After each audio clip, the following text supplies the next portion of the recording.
वो गायब हो गई जी। चलिए अब एक को सेकंड यहाँ मत रुकिए, भागिए यहाँ से। दोनों बिना एक सेकंड गंवाए पूरी ताकत से खेत के बीच से भागने लगे। उनके पैरों के नीचे की मिट्टी उड़ रही थी और उनकी सांसें इतनी तेज हो चुकी थी कि जैसे सीने से बाहर निकल आएगी। लेकिन कुछ ही कदम भागने के बाद अचानक रामेश्वर रुक गया।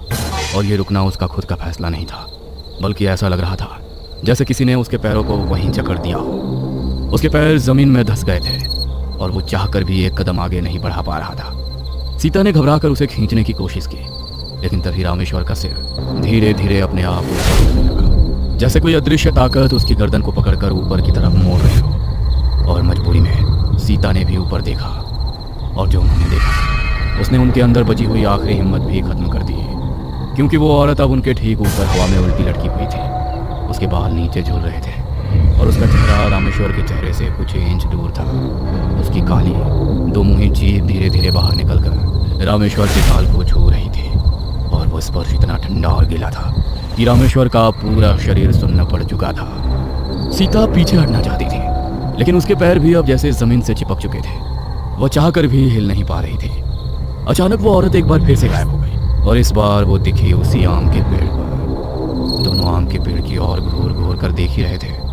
तभी वो औरत धीरे धीरे नीचे उतरने लगी, लेकिन वो पैरों से नहीं उतरी, बल्कि अपने लंबे हाथों के सहारे उल्टी रेंगते हुए नीचे आई और जमीन पर आते ही एक झटके में सीधी खड़ी हो गई।